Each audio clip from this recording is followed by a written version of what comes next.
നല്ല ടേസ്റ്റി സിമ്പിളായിട്ടുള്ളൊരു നൂഡിൽസ് കേട്ടോ. ചിക്കൻ വെച്ചിട്ടുള്ള വെജിറ്റബിളും ചിക്കനൊക്കെ ആഡ് ചെയ്തിട്ട് നല്ലൊരു നൂഡിൽസ് ഉണ്ടാക്കി നോക്കാം. വെജിറ്റബിൾ ക്യാരറ്റ്, ക്യാബേജ്, ഓണിയൻ, അതുപോലെ ക്യാപ്സിക്കം. നമുക്ക് എന്താണ് കോളിഫ്ലവർ എടുക്കാം കേട്ടോ വേണമെങ്കിൽ. അത് നല്ല ടേസ്റ്റാണ്. അതൊന്ന് ഹാഫ് കുക്ക് ചെയ്തിട്ട് എടുത്താൽ മതി. ഒരു 300 ഗ്രാം നൂഡിൽസ് ഇട്ട് എടുത്തിരിക്കുന്നത്. അതൊന്ന് വേവിച്ചിട്ടുണ്ട്. ഒരു പകുതി വേവ് കേട്ടോ. അതൊന്ന് മാറ്റി വയ്ക്കുക. എന്നിട്ട് ഒരു പാൻ എടുത്ത് വെളിച്ചെണ്ണ ഒഴിച്ചു കൊടുക്കുക. ഏത് എണ്ണയായാലും കുഴപ്പമില്ല കേട്ടോ. ഒലിവ് ഓയിൽ ആകുമ്പോൾ ഒന്നും കൂടെ ബെറ്റർ ആയിരിക്കും. കുറച്ച് ഒലിവ് ഓയിൽ ഒഴിച്ചിട്ട് വെളുത്തുള്ളി, കുറച്ചൊരു 4-5 വെളുത്തുള്ളി ഇട്ട് കൊടുക്കുക. എന്നിട്ട് നല്ലോണം ഒന്ന് വഴറ്റി കൊടുക്കുക. അതിലേക്ക് ഒരു മാഗി ക്യൂബ് ഇട്ട് കൊടുത്ത് നല്ലോണം ഒന്ന് വഴറ്റി കൊടുക്കുക കേട്ടോ. അതിന് ശേഷം ഒരു വലിയ ഉള്ളി എടുത്തിട്ടുണ്ട് കേട്ടോ. ഒരു മീഡിയം സൈസിലുള്ള ഉള്ളി അതും കൂടെ ഇട്ട് കൊടുത്ത് നല്ലോണം ഒന്ന് വഴറ്റി കൊടുക്കുക. എന്നിട്ട് കുറച്ച് ഉപ്പിട്ട് കൊടുത്ത് വഴറ്റി കൊടുക്കുക കേട്ടോ. അതിലേക്ക് ക്യാരറ്റ് ആദ്യം ഇട്ട് കൊടുക്കുക. എല്ലാ പച്ചക്കറിയും ഒന്നിച്ചിട്ട് കൊടുത്താൽ അത് പെട്ടെന്ന് ക്യാബേജും അതുപോലെ ക്യാപ്സിക്കൊക്കെ പെട്ടെന്ന് അത് കുക്കായി വരും കേട്ടോ. ക്യാരറ്റിനൊക്കെ ചെറിയൊരു വേവ് ഉണ്ടല്ലോ. അപ്പോൾ അത് ഫസ്റ്റ് ഇട്ട് കൊടുക്കുക. എന്നിട്ട് ഒരു ഹാഫ് കുക്കാവുമ്പോൾ ക്യാബേജും അതുപോലെ ക്യാപ്സിക്കും കൂടെ ഇട്ട് കൊടുത്ത് ഒന്ന് വഴറ്റി കൊടുക്കുക.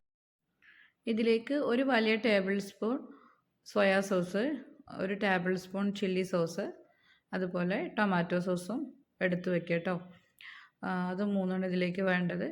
അതുപോലെ കുറച്ച് മഞ്ഞൾപ്പൊടി, അതുപോലെ മഞ്ഞൾപ്പൊടി വേണമെന്നുണ്ടെങ്കിൽ ഇട്ടാൽ മതി. അതുപോലെ കാശ്മീരി ചില്ലി കേട്ടോ. കാശ്മീരി ചില്ലിയും കൂടെ ഇട്ടെടുത്ത് നല്ലോണം വഴറ്റി കൊടുക്കുക. എരിവ് കൂടുതൽ ആവശ്യമുണ്ടെങ്കിൽ പച്ചമുളക് അതുപോലെ പെപ്പർ പൗഡറൊക്കെ നമുക്ക് ആഡ് ചെയ്യാം കേട്ടോ. ഇവിടെ എരിവ് ഇഷ്ടമില്ലാത്തതുകൊണ്ടാണ് ഞാൻ പച്ചമുളകൊന്നും ചേർക്കാത്തത്. ഇച്ചിരി കാശ്മീരി ചില്ലി നമ്മൾ എത്രയാണ് എടുക്കുന്നത് അതിനനുസരിച്ച് നമ്മൾ സ്പൈസസ് ആഡ് ചെയ്ത് കൊടുക്കുക കേട്ടോ. അതുപോലെ ചിക്കൻ ഒരു 100 ഗ്രാം എടുത്തിട്ടുണ്ട്. അത് ഫ്രൈ ചെയ്തെടുത്തിരുന്നു കേട്ടോ. ഫ്രൈ ചെയ്ത് മാറ്റി വെച്ചിരുന്നു. ടൊമാറ്റോ സോസും ചില്ലി സോസും സോയാ സോസും കൂടെ ഇട്ട് കൊടുത്ത് നല്ലോണം വഴറ്റി കൊടുത്തതിന് ശേഷം ചിക്കൻ ഇട്ട് കൊടുക്കുക. എന്നിട്ട് നല്ലോണം ഒന്ന് മിക്സ് ചെയ്യാം. അതുപോലെ 2 മുട്ട എടുത്ത് ഞാൻ ചിക്കി വെച്ചിരുന്നു കേട്ടോ. അതുപോലെ കുറച്ച് മല്ലിയിലയും കൂടെ വേണം ലാസ്റ്റ് ഇട്ട് കൊടുക്കാൻ. പിന്നെ നമ്മൾ ആവശ്യത്തിനനുസരിച്ച് കുറേശ്ശെ ഇട്ട് കൊടുത്ത് നമുക്ക് ഇത് മിക്സ് ചെയ്യാം കേട്ടോ. ആവശ്യത്തിനുള്ള ഉപ്പ് ഫസ്റ്റ് ഇട്ട് കൊടുക്കണം. പിന്നെ നൂഡിൽസ് വേവിക്കുമ്പോൾ നമ്മൾ ഇച്ചിരി ഉപ്പിട്ട് വേവിക്കും കേട്ടോ. കുറച്ച് ഓയിലും കൂടെ ചേർത്ത് അത് ഒട്ടിപ്പിടിക്കാതിരിക്കാൻ കുറച്ച് ഓയിൽ ചേർക്കും കേട്ടോ.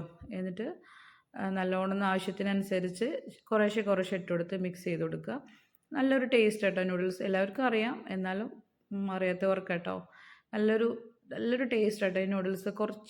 ഒരുപാട് സോയാ സോസ് അതുപോലെ ചില്ലി സോസ് അങ്ങനെ കൂടുതലായി കഴിഞ്ഞാൽ അത് വേറൊരു ടേസ്റ്റ് വരും. കുറച്ച് അതിനനുസരിച്ച് ഓരോ ടേബിൾ സ്പൂൺ ഇട്ട് കൊടുത്താൽ നല്ലൊരു ടേസ്റ്റ്, നല്ലൊരു ഫ്ലേവറും. അതുപോലെ മാഗി ക്യൂബ് ഇട്ട് കൊടുക്കുമ്പോഴും നല്ലൊരു ഫ്ലേവർ കേട്ടോ. കുട്ടികൾക്കൊക്കെ നല്ല ഇഷ്ടമാവും കേട്ടോ. അതുപോലെ നമുക്ക് രാത്രിയൊക്കെ ചിലപ്പോൾ നമുക്ക് ഒരു നേരമൊക്കെ നമുക്കൊരു നേരത്തെ ഫുഡാക്കി കഴിക്കുകയും ചെയ്യാം. രാത്രിയൊക്കെ ലഘുവായിട്ടുള്ള ഭക്ഷണം കുറച്ചെടുത്ത് നമുക്ക് കഴിക്കുകയും ചെയ്യാം. നല്ലൊരു ടേസ്റ്റ് ആയിട്ടോ കഴിക്കാൻ. പക്ഷെ എപ്പോഴും നല്ലതല്ല, എന്നും കുട്ടികൾക്ക് ഉണ്ടാക്കി കൊടുക്കുന്ന അത്ര നല്ലതല്ല നൂഡിൽസ്. എപ്പോഴെങ്കിലുമൊക്കെ നമുക്ക് ഉണ്ടാക്കിയെടുക്കാം. എല്ലാവരും ഒന്ന് ഉണ്ടാക്കി നോക്കൂ കേട്ടോ. അടിപൊളി ടേസ്റ്റാണ്. കുട്ടികൾക്കൊക്കെ നല്ലോണം ഇഷ്ടമാവും. എല്ലാവരും ഒന്ന് ഉണ്ടാക്കി നോക്കിയിട്ട് ഫീഡ്ബാക്ക് അറിയിക്കൂ. Thank you.